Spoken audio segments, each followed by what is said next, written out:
आपण कुठून आलोय किंवा चाळीतून आलोय किंवा अगदी म्हणजे मिडल क्लास असू दे किंवा अगदी श्रीमंत घराणं असू दे किंवा काय, तर मला असं वाटतं संघर्ष हा सगळ्यांनाच असतो. खरी प्रत्येक गोष्ट हां, आहे. म्हणजे असं नाहीये की फक्त गरिबांनाच संघर्ष असतो किंवा काय.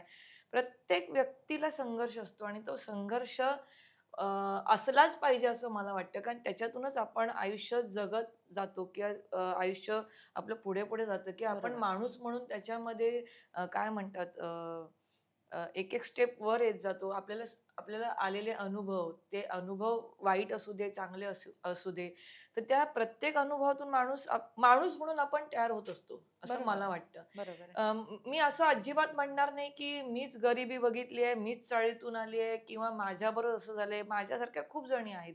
म्हणजे आत्ता मी फिट झाले वगैरे ते ठीक आहे. पण माझ्यासारख्या ज्या खूप जणी आहेत म्हणजे 132 किलो किंवा 130 किलो वगैरे. तर असं नाहीये, की जर श्रीमंत घरातली व्यक्ती आहे आणि तिचं वजन एवढं, तर त्या व्यक्तीला ते दुःख नसेल. हं. 100% असणार. बरोबर. म्हणजे असं नाहीये, की आपल्या आर्थिक परिस्थितीवर आपलं दुःख जे असतं, ते हे नाही होऊ शकत, म्हणजे ठरू नाही शकत. खरी आणि गोष्ट मी आहे. अजिबातच जसं मी स्त्री-पुरुष ह्याच्यामध्ये भेदभाव नाही करत, तसं मी दुःखांमध्ये सुद्धा भेदभाव नाही करत, की आम्ही चाळीतले, आम्ही गरीब, तर आम्हाला खूप दुःख आहे. मग तुम्ही श्रीमंत, तुम्ही बंगल्यात, तुम्हाला काहीच दुःख नसेल. हे कोणी ठरवलंय? बरोबर आहे. तर मला असं वाटतं, की आज अनंत अंबानी यांचं जे त्यांनी सुद्धा मध्ये ते बारीक झाले होते, ते हो, आता परत हो, वाढलेत होय, किंवा हे, होय. तर ते सुद्धा कुठेतरी सफर करत असतील ना त्या गोष्टी. बरोबर आहे. हे नाही होऊ शकत, कारण त्या गोष्टी पैशाने नाही विकत घेऊ शकत. तर असं नाही होत, की भेदभाव नाही होऊ शकत. खरी की गोष्ट आहे. हां, तर खरी मला असं गोष्ट आहे. वाटतं, की स्ट्रगल हा सगळ्यांनाच असतो. अगदी बच्चन साहेबांना पण स्ट्रगल होताच. हो. मग असं नाही म्हणू शकत, की एक कलाकार म्हणून किंवा एक माणूस म्हणून स्ट्रगल फक्त माझ्याच वाट्याला आला, तर मी काय करू? मी चाळीतून आली आहे, माझ्या आईने आम्हाला लहानाचं मोठं केले, माझे वडील सोडून गेले वगैरे असे खूप जण आहेत. खरी गोष्ट आहे. हां, तर त्याच्यामुळे मला असं वाटतं, की स्ट्रगल सगळ्यांनाच असतो आणि तो बरोबर आहे, तो बरोबर एक आहे. अनुभव प्रत्येकालाच असतो आणि त्यातून आपण पुढे जात पुढे असतो. जात असतो. आणि अर्थात तू बोलताना आईचा आपला सुरुवातीलाही उल्लेख झाला. कसं होतं आईबरोबरचं नातं? कारण एक असतं ना, एक खंबीर एखादा पाठिंबा. कारण जेव्हा समाजामधनं तुझं जेव्हा सगळं सिनेसृष्टीतलं पण जे काही जीवन होतं, त्याच्यामधले पण आपण प्रसंग ऐकणारच आहोत. पण बऱ्यापैकी तुला असेही अनुभव आले, की जेव्हा कुठे ना कुठेतरी कमी लेखलं गेलंय, पण तेव्हा आपल्या मागे असणारी ती एक शक्ती, ती म्हणजे आई. बरोबर. कसं? काय होतं नातं ते? काय सांगशील आईबद्दल? खरं तर तिला हे पटलंच नव्हतं, की मी हं. शिक्षण सोडून ह्या क्षेत्रात आली आहे आणि बरं. खरोखर म्हणजे त्यासाठी मी तर खरी तिची माफीच मागायला पाहिजे. कारण तिने खूप कष्टाने आम्हाला दोघींनाही, आम्हा बहिणींना दोघींनाही खूप कष्टाने शिक्षण ती देत होती हं. आणि आमचं ठरलं होतं, की तिच्या ऑफिसमध्ये मला जॉब वगैरे लागणार आणि पुढे मी ते कंटिन्यू करणार वगैरे असं ते सगळं ठरलेलंच होतं आमचं. आणि त्याच्यातून मी अचानक ह्या क्षेत्रात आले, नाटक माझं सुरू झालं आणि मग मला हं. इथलं ह्या क्षेत्राचं वेड लागलं. तर तिचा विरोधच होता. हो. पण माणूस म्हणून ती खंबीरपणे उभी राहिली. म्हणजे पहिल्यांदा मी ट्रेननी प्रवास करत होते. रात्री अपरात्री येत होते म्हणजे प्रयोग संपल्यानंतर हं, किंवा हं, दौरे सुरू झाले माझे. हं. मग त्या गोष्टींसाठी मला पाठिंबा देत होती किंवा हं. त्यावेळेला ती मला सांगत होती, शिकवत होती, की कसं करायचं, काय. पण तिचा ह्या क्षेत्रासाठी मला पाठिंबा नव्हता तेव्हा. बरं. आता ती खूप खंबीरपणे उभी आहे आत्ता. कारण तिचं असं म्हणणं आहे, की आता 25 वर्ष जर आपण एका क्षेत्रात स्ट्रगल करतोय, तर मग आता मागे नाही हटायचं. हटायचं नाही. खरी गोष्ट आहे. त्याच्यामुळे प्रत्येक जण बच्चन नाही होऊ शकत. म्हणजे अमिताभ बच्चनचा मुलगा अभिषेक बच्चन त्यांना सुद्धा स्ट्रगल आहे. Very true, very true. तर मग असं नाही होऊ शकत, की जेवढे सुपरस्टार आहेत त्यांचे सगळ्यांचे आपण जर मुलं-मुली बघितले, तर ते ते ते सुद्धा काही सुपरस्टार झाले का? नाही. नाही. म्हणजे त्यांना तर आयतं सगळं मिळालेलं मिळालंय होतं. आणि मिळतंय किंवा त्यांना त्यांच्या घरात म्हणून मी काय म्हटलं लेगसी. हां, हां, ती लेगसी असते किंवा लॉबी असते किंवा हो, काही हो असतं. तर ना. मला म्हणून मी म्हणते, की मी गरीब आणि श्रीमंत ह्याच्या हं.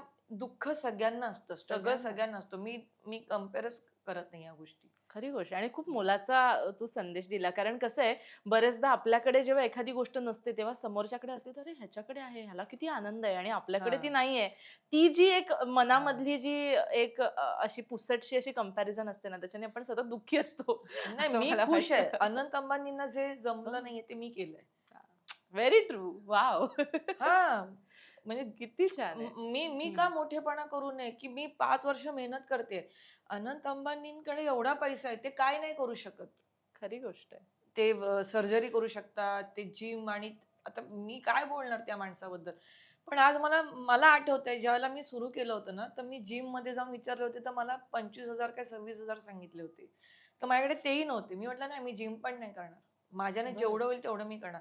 मग मी आज अनंत अंबानी यांच्यापेक्षा पण ग्रेट आहे असं मी म्हणेन. मग मी का कंपेअर करू त्या माणसाला किंवा मला? Very true. हां, की पैसा असेल तर दुःख आहे, दुःख नाहीये. पैसा असेल तर सुख आहे, असं नाहीये. प्रत्येकाला प्रत्येकाच्या ठिकाणी स्ट्रगल आहेच. खरी गोष्ट आहे, खरी गोष्ट आहे.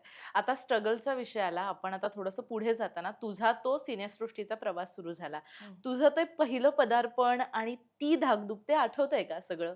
कशी हो. होती? काय भावनिक चढ-उतार तुझ्यामध्ये चालू होते त्यावेळेस? हो. मी टाईमपास म्हणून ती एकांकिका केली. त्याच्याने लगेच मला भूषणकडून हे व्यावसायिक हो, हो, नाटकालाच तो हो. घेऊन गेला. ते संतोष पवारचं आणि त्यावेळेला आत्ताही संतोष पवार ग्रेटच आहे. त्यावेळेला त्या खूपच दादाचं हे होतं हं. यदा-गदाची गीत हो, वगैरे हो, सगळं-सगळं हो. खूप एक संतोष पवारच्या नाटकांची लाटच होती त्यावेळेला. तर यदा त्याच्या कदाचितचा उल्लेख झाला. गांधारीचं पात्र म्हणजे हो. अजूनही सगळीकडे सर्वश्रुत आहे. ते आहेच आणि हो. ती तर माझ्या खूपच जवळची आहे. वॉव! हो, अ, तर मला जर तू विचारशील की हो. पहिलं पदार्पण वगैरे, मी त्यावेळेला 17 वर्षांची होते. त्यावेळेला पदार्पण होतंय हो. किंवा आत्ता जे मी नाटक मला मिळालंय भूल-भुलैया, त्यावेळेला जे काही मी खुश आहे किंवा हां. जे तर ते त्यावेळेला खरं तर मी व्हायला पाहिजे होतं. पण मला ना त्यावेळेला त्याची त्या गोष्टीची पण किंमत कळत नव्हती किंवा ते जे मिळालंय हं. ते किती ग्रेट आहे किंवा किती मोठं आहे. म्हणजे संतोष पवारच्या नाटकात एक एकांकिका केल्यानंतर डायरेक्ट व्यवसाय नाटक आणि त्याच्यामध्ये सुद्धा मी 3-4 कॅरेक्टर्स करते. हं. तर ते ना मला कळलं नव्हतं कारण मी बरोबर. 16-17 वर्षांची होते. तर मला ते हो, ते नव्हतंच काही. हो. आणि मी तुला खरोखर सांगते मला ह्या गोष्टींचं महत्त्व कधी कळायला लागलं ज्यावेळेला ना लोकं येता-येता आरती सोळंके, आरती सोळंके ते फुबाई फूमुळे झालं. हो, हो, हो. आरती सोळंके हे नाव फुबाई फूमुळेच लोकांना कळलं आणि आम्ही जे काही लोकांसमोर सेलिब्रिटी म्हणून किंवा असे काही जे उभे राहिलो ना किंवा आम्हाला पण जे कळलं की अरे आपण सेलिब्रिटी आहोत. हं. तर ना ते फुबाई फू जे आम्ही केलं त्यानंतर माझ्यासारखे खूप जण असतील फुबाई फू मधले, व्हेरी की ट्रू. तेव्हाच आम्हाला कळलं की आम्ही कलाकार आहोत किंवा आम्ही सुद्धा कोणतरी आहोत.